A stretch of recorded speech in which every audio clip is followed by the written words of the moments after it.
Tom Woodhull. Thank you.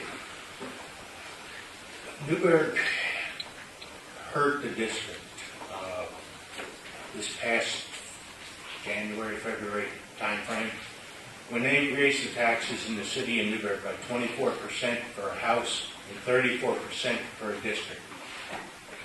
I've served on the finance committee for going on 5 or 6 years now. I'm not even sure how long. And I get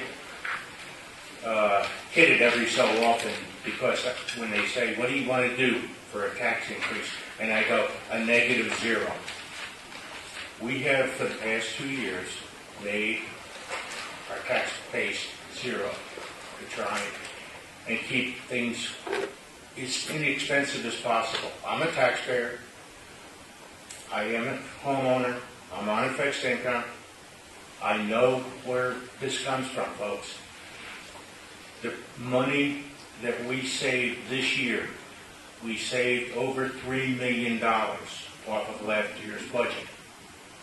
We are now have a budget of about $226 million some odd dollars compared to $231 million last year.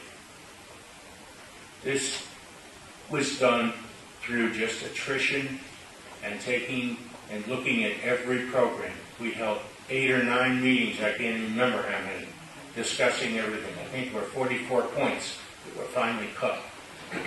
But we did not affect the programs of our children. And that's what we've got to do. We have to protect our children. Thank you. Thank you. Grace Bowles. Along with my other fellow board members, candidates, this is a tough question because every interest has something that they can't live without. But in hard times, we must all share the burden, and having what we need rather than what we want doesn't always happen. I'm very sympathetic to what is happening beyond the walls of education. It's not like we're living in a vacuum.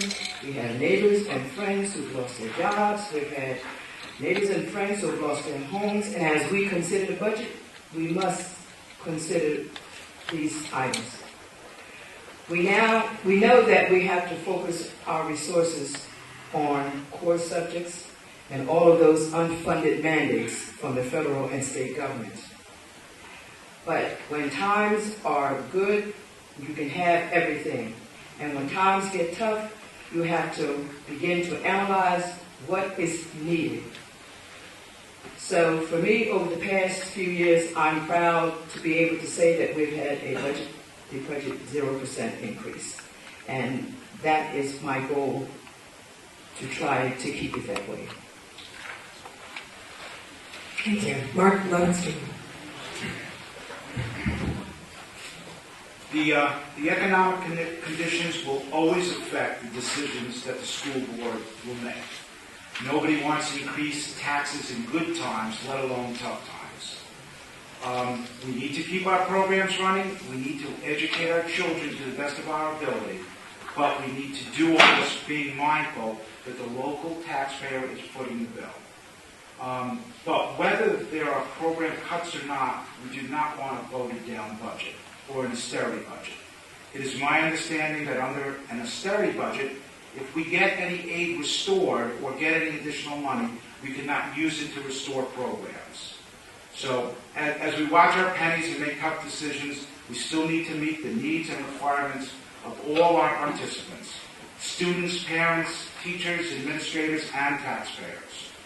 And we also need to continue the progress that we are making as a district. Thank you. Thank you. Runston Lewis. Thank you. My theme is tough times call for new ideas.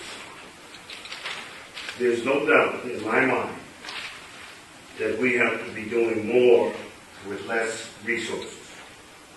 There's no doubt in my mind that we can cut from the top down. There are people that I think we need to reorganize. And we need to reorganize our school district in central office from the top down. Superintendent on down. And those people at the top have to do more with less. And we can cut at least 5 or 6 people if you come all the way down to the directors. I believe in it. I believe we need to take a look at our magnet transportation budget. There's no way that we can afford to pay $10 million for transportation. Now, I don't believe in neighborhood schools because it brings about segregation. I don't believe in it. But I think we need to take a look at regionalizing our transportation. Regionalizing, say, Bonneville, Horizon on the Hudson, Fostertown, and Gardnertown. Be one region. Then you can look at, in the town schools, Valesgate, New Windsor, Temple Hill, and Heritage. You put those in a cluster. I'm not saying that this will work, but I think we need to at least sit down and discuss it. And with discussing that, we could save approximately, I'd say approximately $3 million. There are different ways that we can make a difference with the types of money that we spend. Grace said we got a zero tax base this year. What about next year? Do you think we're going to have the same thing? I don't believe so. I believe that there will be a tax. I believe that there will always be a cost of living tax somewhere in these budgets. We can cut now, but we'll pay later. Because how can we cut these programs for our pre-K, full-day pre-K? We cut that out, and we cut out some summer school. And the kids that need that is our kids. Thank you. Thank you.